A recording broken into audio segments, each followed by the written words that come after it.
आज शिवजयंती, त्यामुळं शिवाजी महाराजांना अभिवादन करून मी तुम्हाला आज मस्तपैकी एक रेसिपी सांगणार आहे. तर मुलींनाही सुट्टी आहे आणि काहीतरी स्पेशल करण्याचा विचार आहे. तर आज आपण इडली सांबार कसा करायचा ते बघूया. आधी मी तुम्हाला सांबार मसाला कसा करायचा ते सांगते. हे 1 वाटी कढीपत्ता घेतलेला आहे. हा कढीपत्ता मी धुवून असा वाळवून घेतला आहे बघा. आणि मूठभर लाल मिरच्या, हिंग 1 चमचा, सगळं 1 चमचा घेतलेलं आहे.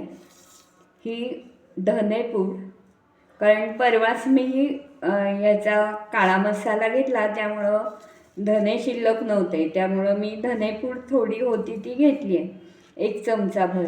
ही लवंग 1 चमचा, जिरे 1 चमचा, खोबरं साधारण मूठभर, आणि ह्या दोन्ही ज्या डाळी आहेत, उडदाची डाळ आणि हरभऱ्याची डाळ, या छोटीशी 1 वाटी घेतलेली आहे.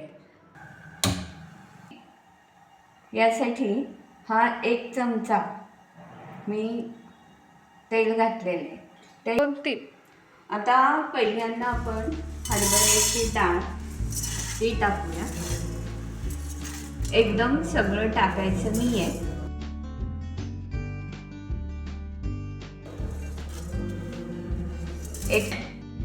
हे जे आपण साहित्य बघितलं ते एकदम टाकायचं नाही आहे. ते एक करत मंद आचेवर गुलाबी रंगात होईपर्यंत परतायचं. ही डाळ अशी मंद आचेवर परतलेली आहे. थोडंसं तेल जास्ती वाटतंय, त्यामुळं काय केलं, हे साईडला अशी घेतलेली. आणि आता आपण उडदाची डाळ टाकतोय त्याच तेलात. पहिलं जे आपण 1 चमचा तेल घातलेलं होतं त्या तेलातच आता उडदाची डाळ गुलाबी रंगावर परतून घे. अजिबात घाई करायची नाही. बोल नको. साधारण 1 वाटी डाळ मी शिजवून घेतलेली होती. आता मी काय करते, अशी मस्तपैकी ती अशी घोटून घेते.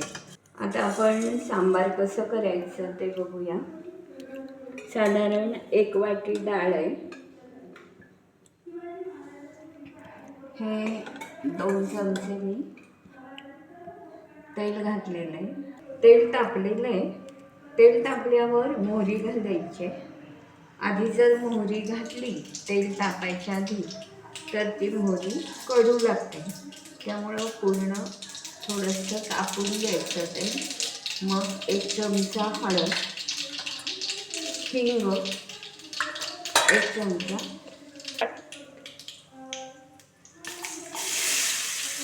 एक कांदा परतलेला आहे. कांदा चांगला असा गुलाबी रंगावर मंद आचेवर परतला.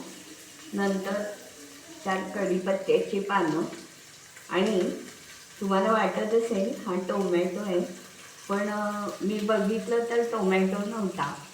ही स्ट्रॉबेरी होती, त्यामुळं मी थोडीशी स्ट्रॉबेरी घातलेली आहे ह्याच्यामध्ये. हे असं परतून घ्यायचं छानपैकी. 1 चमचाभर तिखट टाकायचं. तिखट टाकल्यावर आता तुम्ही बघत असाल की असा मस्त असा रंग त्याला आलेला आहे. आणि काय करायचं, थोडंसं पाणी घालायचं. पाणी घातलं. आता सगळ्या भाज्या ज्या असतील आपल्याकडे उपलब्ध त्या सगळ्या घालूया. 1 चमचा तिखट आपण घातलेलं आहे. मगाशी आपण याच्यामध्ये 1 चमचा तिखट घातलं.